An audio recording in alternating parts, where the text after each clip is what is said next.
kok kalau foto di sini kok selalu ada penampakan begini sih Mas katanya. Dulu sejarahnya pernah ada kerajaan yang kependem di lokasi Cimanggis itu. Dulu juga pernah sih itu ada orang ngontrak kesurupan sampai nyawanya pun nggak tertolong katanya. Kesurupan itu bukan sehari 2 hari, itu hampir lebih dari sebulan katanya. Bismillahirrahmanirrahim. Assalamualaikum warahmatullahi wabarakatuh. Oke, teman-teman musafir, di depan kalian sudah ada Kak Agus. Siapa Kak Agus? Videonya ada di atas. Assalamualaikum Kak Agus. Waalaikumsalam warahmatullahi wabarakatuh. Gimana kabar Kak Agus? Alhamdulillah Mas, baik. Nah, kisah apa nih yang bakal Kak Agus bagikan? Studio foto. Studio foto. Nah, kejadiannya di mana nih Kak? Di Kelapa II, Cimanggis. Masih di Pulau Jawa berarti? Iya, masih Pulau Jawa. Oke, jangan kemana-mana, tetap di Kisah Musafir.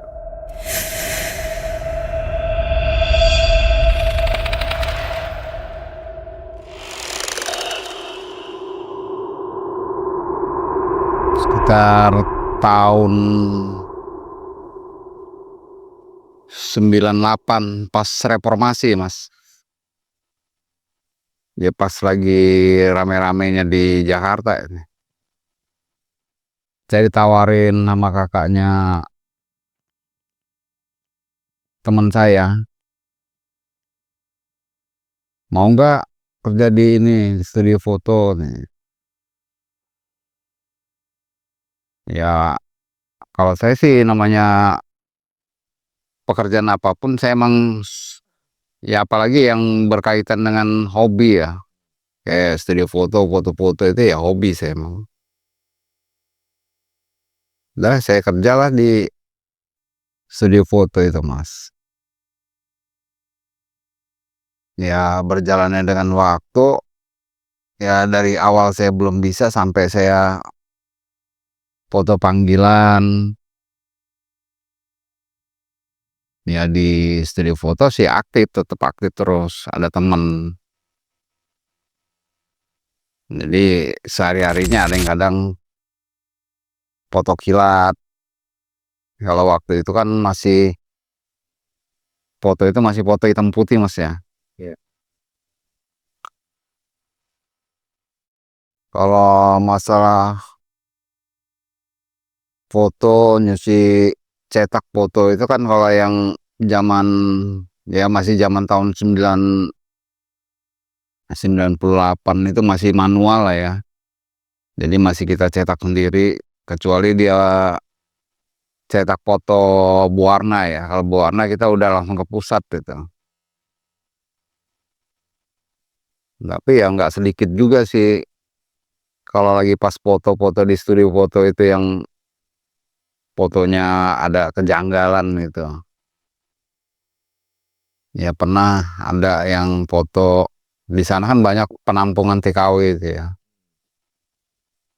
Jadi yang bikin foto untuk apa, untuk persyaratan untuk dia mau jadi TKW itu. Ya nggak sedikit juga sih dia foto warna ya buat kenang-kenangan mungkin ya. Ada pernah kejadian itu, menurut saya sih belum pernah saya selama saya kerja di studio foto itu ada kejanggalan kayak penampakan gitu loh Mas. Ada TKW itu dari Bandung tuh asalnya. Jadi kan udah dia setiap foto pasti ke situ lah, ke studio foto yang saya kelola itu. Jadi dia pengen inilah katanya untuk kenang-kenangan. Bisa nggak Mas Agus katanya. Ya foto kayak model lah gitu. Ya udah kata saya, ke studio aja saya bilang. Jadi fotolah Di sana kan ya mau make bannernya seperti apa kan di sana udah ada itu. Jadi saya moto dia itu, ya pertamanya kita foto-foto aja, ada berapa kali jepretan ya, sekitar 5 lah. Kita foto kata yang TKW ini nanya, "Kapan jadinya, Mas?" Ya paling cepat besok. Mudah-mudahan sih besok sore jadi itu, saya bilang. Ke sini aja, ya udah. Nah, besok sorenya itu dia datang. Saya juga nggak merhatiin, saya kan cuman cetak foto ke Jakarta Pusat itu, Mas. Di Pasar Baru kalau kita cetak foto berwarna ya. Pas dilihat-lihat dia nanya dengan saya, "Mas, kok foto saya ini kok kan saya foto sendirian.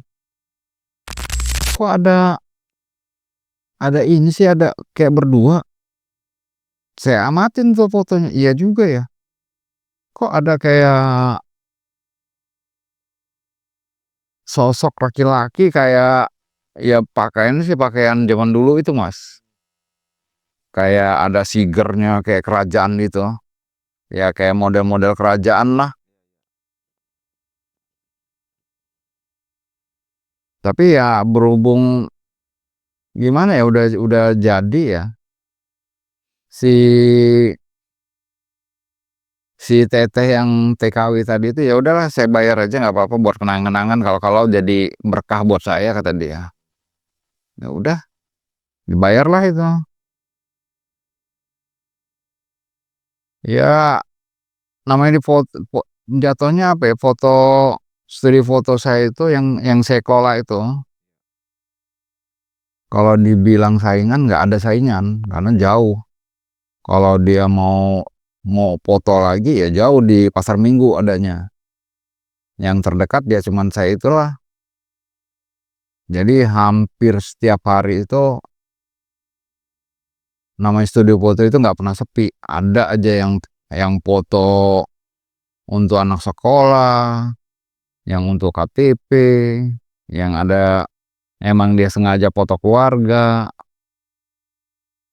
Jadi hampir saban yang foto untuk foto apa, foto yang berwarna, itu ada penampakan terus. Yang saya nggak habis pikirnya kok, kalau yang perempuan foto pasti ada penampakannya laki-laki, sosok laki-laki. Cuman dengan pakaian kayak model kerajaan begitu ya. Tapi kalau yang perempuan, kalau yang foto laki, penampakannya perempuan. Ya kebalikannya lah gitu. Lawan jenis ya, Kak? Iya. Bahkan pernah ada satu keluarga foto itu, foto keluarga lah ya, dari bapaknya, anak-anaknya lah. Ya kita bikin, ya namanya kan foto keluarga ya.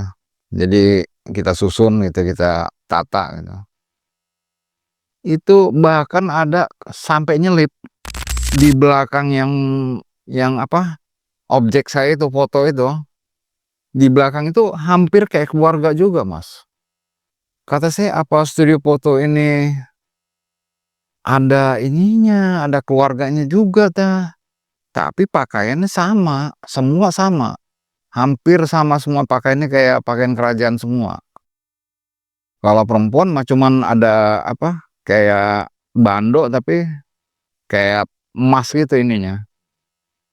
Kalau yang laki-laki ya tetap kayak raja gitu. Saya berpikir gimana ini, saya bilang. Nah, bos saya itu pernah saya nanya dengan bos saya, "Ini studio foto bekas bekas apa sih?" Ya nggak tahu, kita sewa di sini. Kita nggak tahu sejarahnya seperti apa dulunya. Nah, pernah Mas ada yang komplain, "Kok kalau foto di sini kok selalu ada penampakan begini sih, Mas?" katanya. Saya sempet juga dia nggak mau bayar itu, Karena komplain itu ya? karena komplain itu. Cuman tetap nggak, kalau yang nggak bayar tetap nggak kita kasih, kita ambil. Cuman yang si konsumen ini dia, "Ya nggak apa-apa," katanya, nggak dikasihin ke saya, cuman fotonya dirobek. Dia kata, "Saya nggak bisa kalau dirobek, saya mau untuk barang bukti ke bos saya," saya bilang. Jadi saya obrolin lah bos saya pas datang itu. Ini ada komplain masalah foto kok ada penampakan. Nah, bahkan saya bilang, "Ada foto cuman diambil, tetap diambil," saya bilang, "ada foto keluarga, di belakang foto keluarga itu sama juga, dia juga satu keluarga juga, yang dari bapaknya, anak-anaknya, bahkan kayak model ada sih yang nggak cuman make ikat begini doang, cuman kayak bukan dari kayak emas gitu loh, Mas, kayak kain." Katanya sih itu dayang-dayang, katanya dayang-dayangnya aja. Cuman tetap kalau kalungnya ada kalung kayak kayak model kuningan gitulah. Tetap kalau semuanya sama. Nah, karena nggak percayanya bos saya ini sangkanya apa ya, sangkanya saya ngedit. Foto itu saya sengaja edit, enggak. Saya bilang, "Kalau nggak percaya gini aja," saya bilang, "Bos, kita nanya dengan sesepuh kampung sini aja. Kronologi sejarahnya tempat ini seperti apa." Jadi nanyalah ada sepuh di kampung Kelapa II itu, Mas, Cimanggis. Pak Saproni namanya. Ya dibilang sepuh, dia ustadz juga sih emang. Tanyalah apa kisah dari awalnya ini tempatnya seperti apa gitu, sejarahnya. Jadi dia cerita dulu pernah sih ada, saya juga nggak tahu kata Pak Ustadz itu, saya juga dapat cerita juga. Karena dulu sejarahnya pernah ada kerajaan yang kependem di lokasi Cimanggis itu.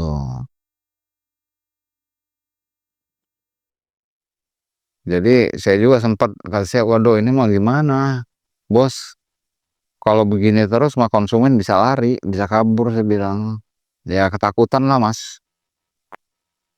Itu hampir setiap kita foto berwarna, hampir hasilnya begitu. Tapi nggak semua ya. Ada yang juga enggak, ada yang juga masih normal aja. Tapi kalau dibilang banding-bandingnya, dibilang 3:1 lah. 3 kali foto, 1 yang enggak. Yang 2 itu pasti ada penampakan. Selalu itu ya, Kak, ya?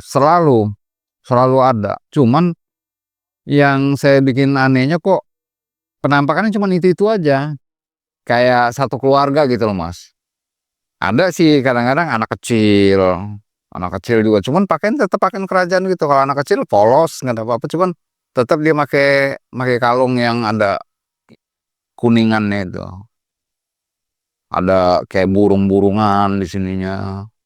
Ya persis kayak zaman dulu itu loh, Mas, kayak kerajaan, model kerajaan. Jadi lama-kelamaan tuh berjalannya waktu, nggak kerasa saya di situ udah hampir 3 tahun. Kok kata saya usaha ini bukannya makin maju, kok makin menurun penghasilan itu. Saya bilang sama bos, "Gimana bos? Ya udahlah kalau begini terus mah bisa bangkrut," katanya, "mending kita pindah," katanya. Dah dari situlah, Mas, nggak lama sekitar hampir 3 tahun, studio foto itu pindah. Jadi dipindahin lah studio foto itu ke Jakarta Selatan, Ciganjur, masih di seputaran Jakarta juga. Ya alhamdulillahnya sih setelah pindah ke Ciganjur itu, yang gangguan seperti itu udah nggak ada lagi. Aman ya? Aman.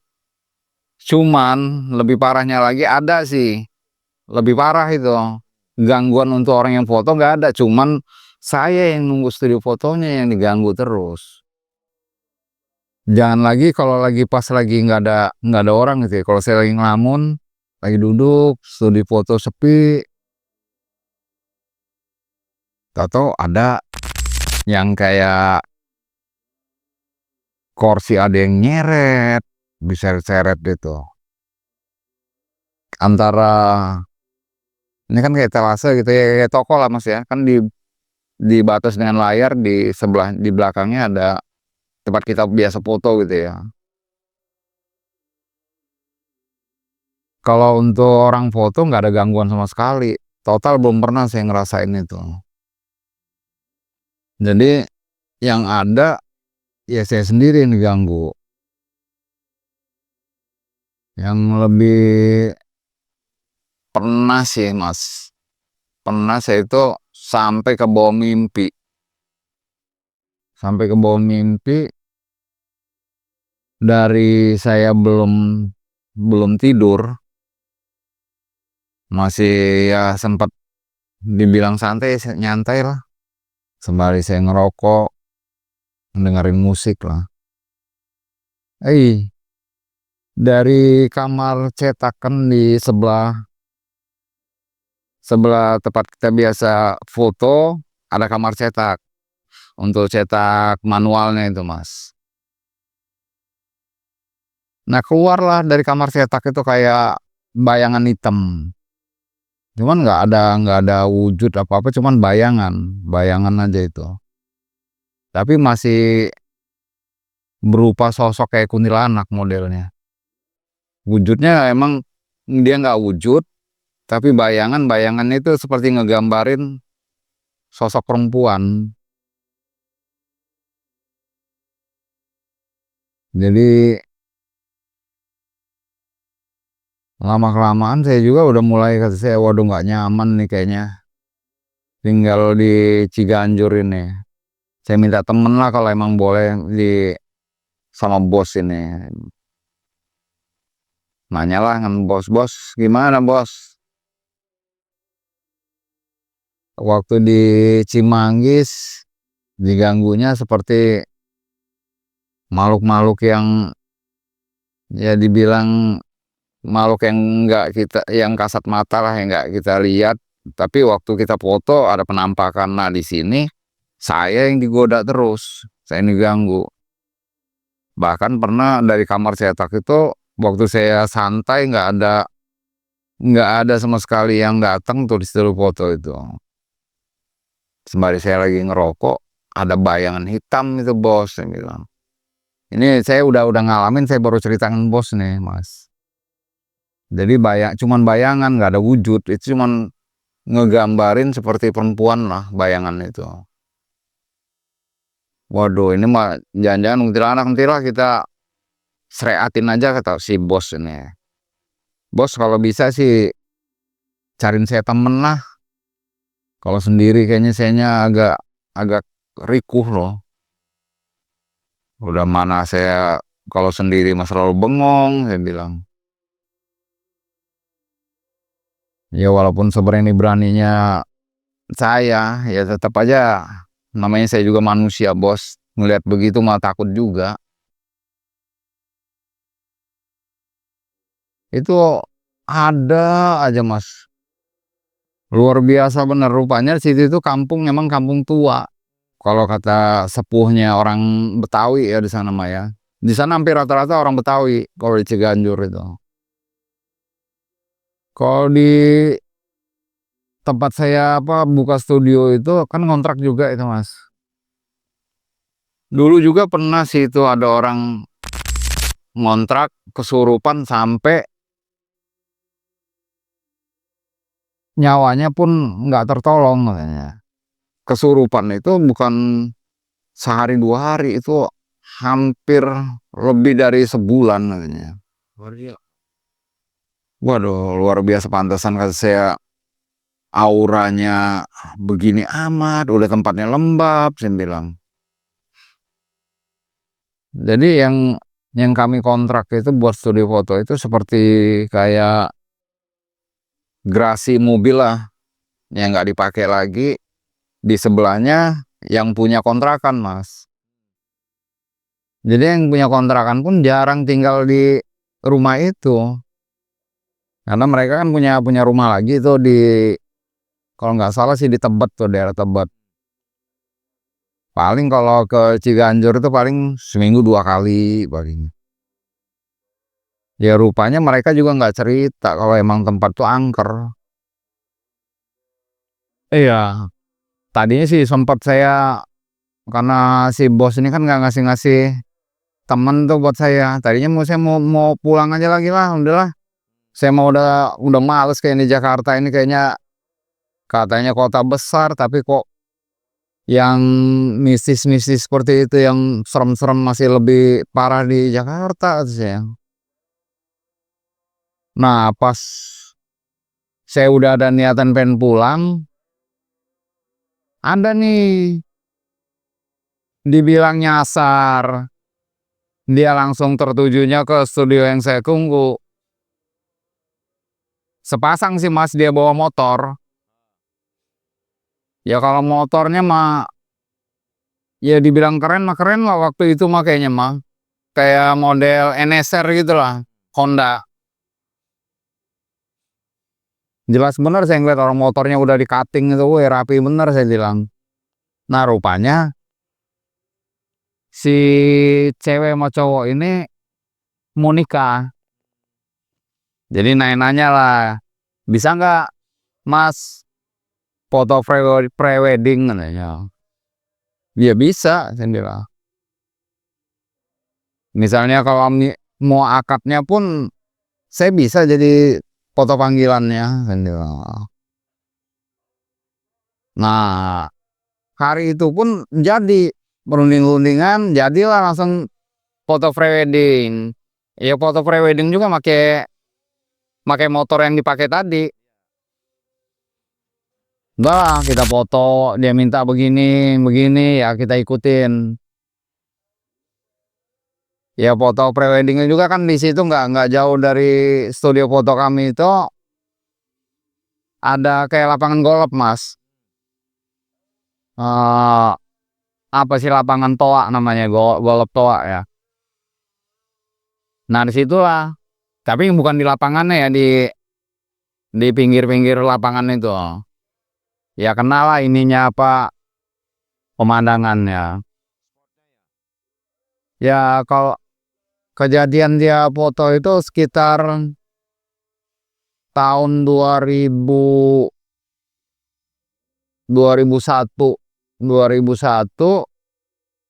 ya sekitaran bulan 7 lah ya dia foto itu 2001 bulan 7.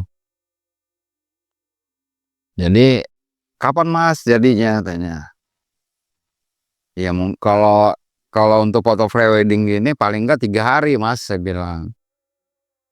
Sekarang gini aja saya bilang, tinggalnya di mana, alamatnya tinggalin aja, catat aja saya bilang, tulis, bayar saya bilang, nanti saya anterin kalau udah ini udah jadi. Karena kata dia sekitar bulan 7 tanggal berapa dia ya, tanggal 23 ya mungkin hari tanggal dia emang udah ditentuin udah lama tuh Mas ya. Kalau nggak salah sih tanggal 23 bulan 7 2021 itulah. 2001 ya dia mau melaksanakan resepsinya itu. Jadi udah 3 hari kemudian jadi tuh. Ya saya lihat bagus sih foto-fotonya itu. Berhubung uang transport juga udah dikasih, pokoknya uang pemoton itu prewedding itu udah selesai semua lah, administrasinya udah selesai semua. Jadi saya anterin lah 3 hari kemudian itu dengan alamat yang sama. Nanyalah sana, tahu nggak Mas alamat ini? Oh ya bener ini rumah ini.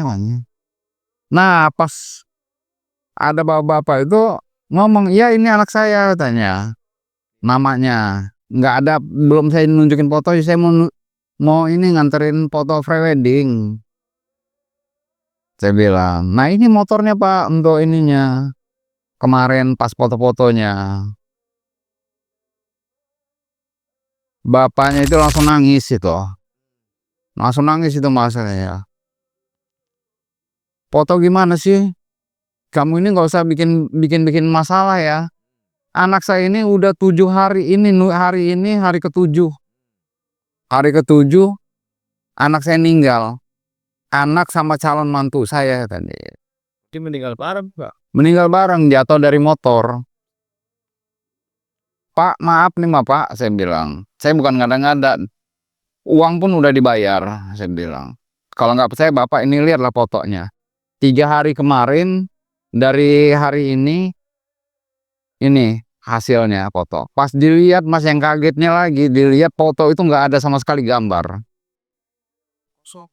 Kosong total. Cuman yang saya anehnya alamatnya masih ada. Makanya saya sampai tempat yang saya tuju. Tapi saya yakinin inilah motornya Pak. "Maaf ya Mas," katanya. "Anak saya itu udah meninggal 7 hari yang lalu. Ini hari ke-7-nya. Sedangkan Pak, kalau dia udah meninggal 7 hari yang lalu, 3 hari kemarin dia itu foto ke studio kami Pak." Ya obrol punya obrol, ya mungkin apa arwahnya yang itu. Saya juga kurang paham ke situnya Mas. Cuman yang pasti saya nggak mungkin tahu Pak kalau bukan anak Bapak yang ngasih alamat ini. Nah itu Mas ceritanya. Jadi lebih atur dari yang kemarin ya, Kak? Lebih parah lagi ini sebenarnya Mas, tapi bikin haru juga sih, terharu lah. Ya mungkin inilah kayak Romeo and Juliet ya. Jika hidup. Iya, cinta hidup semati. Nah, Kak, ada pesan-pesan moral untuk teman-teman usaha. Ya pesan-pesan moralnya sih ya, yang pasti mah kita selalu berbuat baik aja lah. Karena mudah-mudahan kalau kita berbuat baik, selalu berbuat baik, akan menghasilkan baik juga buat kitanya. Itu aja Mas. Berarti pada intinya berbuatlah kebaikan sama ya, Pak ya? Iya. Saya kebaikan itu buat diri kita sendiri. Buat diri kita sendiri juga. Terima kasih Darus. Ambil sisi baiknya, buang sisi buruknya. Isa Pusabir Bandar Lampung pamit undur diri. Wassalamualaikum warahmatullahi wabarakatuh.